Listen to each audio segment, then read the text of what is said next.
Good evening and welcome to the Thursday edition of Sports Night. I'm Anne-Marie Burke. Well, the West Indies captain Jason Holder bowled one of the best last overs in recent memory to rally the Windies to a 3-run victory over Bangladesh last night to level that three-match one-day international series at 1-all. Playing at Providence in Guyana in a day-night fixture, the Windies were bowled out for 271 in 49.3 overs. And that was after they were sent into bat. Player of the match, Shemron Hetmire, top scored with 125. In reply, needing 272 for victory, Bangladesh were restricted to 268 for 6 from their 50 overs. They needed 8 runs off the final over bowl by Holder, but only managed to score 4. Now here's a look at that innings. Well bowled, that came back. That came back. Good hit.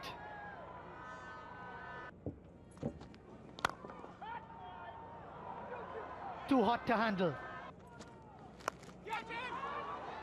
Another gift. That's gone all the way.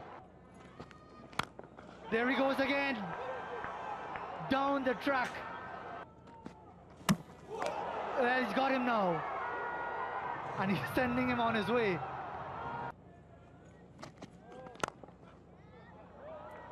This could race away. Again with that extra bit of sheen on the outfield. The few droplets of dew will help it along. Too much width, and it's going to be 4 more. Again, short and wide. Their fastest 50 ever in one-day international cricket. Another boundary. 8 fours, 2 sixes.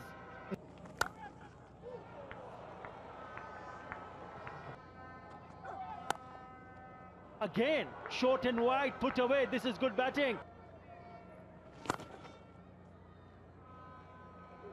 42nd half-century in ODIs for Tamim Iqbal. Such an important foundation block. And that's why he's responded. It's exactly what he and the West Indies would have been looking for.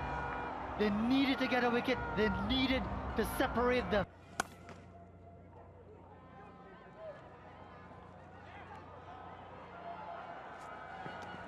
That's 50.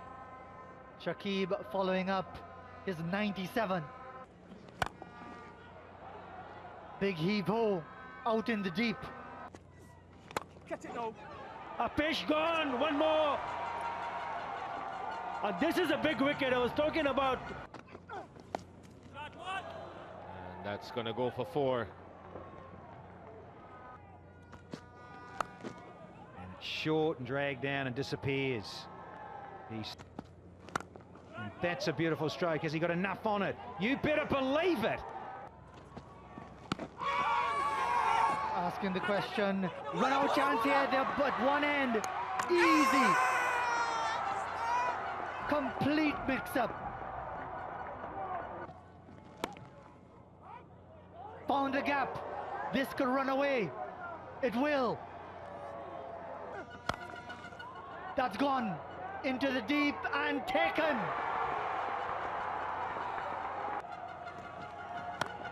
Full toss miscued. Chance for the catch. Taken. Oh, Windies win it. They level the series. Still 1 to go. What a comeback. Bangladesh look to be in control, but what a terrific over this is from Jason Holder. And the crowd goes wild. Why not? Windies win by 3 runs, and the series is level 1-1. The third and final one-day international is set for Saturday in St. Kitts. It will be live on CBC TV 8 from 9:30 a.m. While the West Indies captain Jason Holder praised his team for fighting back and pulling off a 3-run victory against Bangladesh in what he termed as difficult conditions. He was speaking at the post-match interview. A bit nerve-wracking, but I had my full support from the team, and I came through. I just said, I told myself, it's not matter how we started, it's just a matter how we finish. I mentioned being nervy with that last over. Gee, you must have been quite nervy. Well, they were about 7 overs for 70. Yeah, they got off to a really good start. You know, the conditions were tough. You know, both bowlers, myself and Azari, were slipping and sliding. You know, I fell, and it was hard. You know, I lost the dew on the ground, and it was tough to grip the ball. You know, having said that, the Bangladeshis really came at us and played well. Credit to the way we fought back. You know, our spinners in the middle were exceptional, both Ashley and Devendra, and a little bit of help from Chris as well. And then it's just an entire team effort. I thought Kimo Paul at the end was outstanding as well, and the fielding was a lot better. Fitting was a lot better, and I've got to take my hat off to the man of the match. Got to be excited about a new young talent playing like he is. Yeah, he's an exciting young talent, man. I love to see him play. I love to give him the role to express himself, and he plays spin bowling quite well, you know, and he showed that today and also in the game before. So hopefully he can continue this vein and be one for the future. Warner Park on Super Saturday in St Kitts and Nevis. Looking forward to that. Should come on, get the crowd in. Yeah, it should be a good game, you know. Warner Park is one game we call the Bull, well, a venue we call the Bull Ring. Lots of runs score up there, and hopefully, you know, it could be a good game. Bangladesh captain Mashrafe Mortaza said his team wasn't clinical enough to finish out the game, adding that the poor effort in the field cost his side the victory. There was some dew as well in the but suddenly ball was turning bit. But we have been pretty well. But last 2 overs we couldn't finish. Got off to a great start. Must have been confident about tracking it down. Hats off again to a couple of senior old boys. Yeah, obviously the way they played, that was very good. But once again, I would say that could have been a bit clinical finish, but we couldn't. And we have another match. Hopefully we'll do well there. Yeah, and in terms of the fielding, just a little bit off again today, you think? I think so. Our fielding was not pretty much what we want to. We drop so many catches. We give 24 doubles. That wasn't that we expecting. Hopefully next match we cover it and play a good cricket. Barbados have won their second medal at the 23rd Central American and Caribbean Games in Colombia. It's in squash, and it's another bronze medal. Last night in the women's team semi-final, the Barbados team of Megan Best, Jada Smith-Padmore and Amanda Haywood lost to Mexico 3-1. Best was the lone winner for Barbados, beating Samantha Turan 3-2 with scores of 9-11, 11-4, 7-11, 11-5, 11-7. In squash, there is no playoff for third place. Therefore, Barbados are sharing the bronze with the Cayman Islands, who lost to Colombia in their semi-final. Barbados' 2 bronze medals place the island 18th on the 23 nations who've medaled so far. Now, Mexico lead with 178, including 72 gold, 61 silver, and 45 bronze. Trinidad and Tobago are 8th with 15, and the Bahamas 9th with 6. Jamaica have 7 medals, but they are 10th, as the Bahamas have the same amount of gold medals, but 1 more silver. In other results, the Barbados men's 4x100 medley relay swim team missed out on gaining a medal after being disqualified. And Cozy Dunwoody finished 8th in the men's 200-meter breaststroke B final with a time of 2 minutes 30.68 seconds. The Barbados men's hockey team suffered their first defeat after losing to Cuba 4-2. And in cycling, Jamal Eastman finished 5th in the men's Omnium points race finals with a total of 16 points. In boxing, Ajay Jones lost in the round of 16 to Colombian Meza Martinez in the men's 56-kilogram category. Well, August 1st is the date for the big showdown between Paradise FC and BDF Sports Program for the BFA's Tiger Championship Knockout Cup at the Wilde AstroTurf. Also on that day will be a charity match featuring some celebrities to help raise funds for teams on national duty. CBC's Kamal Haynes reports. The date is set and the teams are ready to face off for the honors of being named knockout champions and also to take away the grand prize of $20,000. BDF Sports Program are the favorites with the reputation of having the fittest team in the competition and also the most team goals with 18. They defeated Britain's Hill 2-1 in the first semi-final game to get a shot at claiming their second title for the season after winning the pre-season cup. Forward Rashad Jules, who is also the national captain, says his team will be bringing the full force. Very competitive game. We have won 1 trophy already for this season and lost on the final the other day. I think that Paradise is going to come very strong because they haven't won anything for a while too. So I expect a very physical and competitive game. What will be feeding us is the fact that we lost against Wales in the Premier League finals. That would be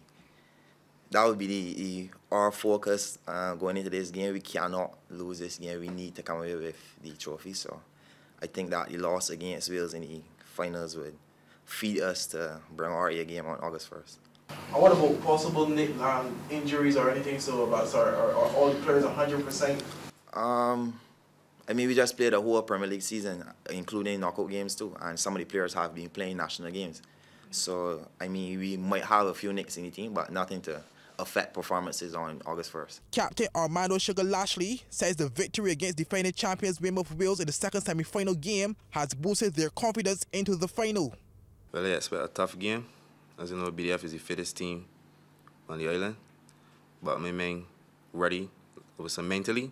We ain't as fit as them, but I believe we will come out victorious. We had a thought among ourselves saying that the winner of the game between Wales and Paradise were going to win the finals. I would say that the men at training, they got a good team morale. The men in high spirits, they're happy. So I guess that will just, give the men confidence and come out to win the finals on Wednesday. Before the final, a celebrity match will be taking place. Communications Officer of the BFA, Michael Phillips, revealed the purpose of the match and also some of the names spectators can look forward to seeing. It is for entertainment largely, and it's also to help raise funds because we have 2 camps going on at present. We have an under-14 boys team and an under-15 girls team who are getting ready for international competition in the coming weeks. So we are running that camp right now, and the funds are also for our under-17 team who are really pushing right now to make the World Cup in 2026. We're going to have people like Minister John King, Minister Kirk Humphrey, former national captain Norman Ford, former national player and now national coach Kenville Lane. We're also going to have our present technical director Ahmed Mohammed, people like DJ Rosser signed up to play, Adrian Clark, Mr. Dill. So we're going to have quite a few big names, and so it should be pretty fun. Bredens Hill will play Wales in the 3rd place playoff at 4 p.m., while the final will kick off at 8. Kamal Haynes,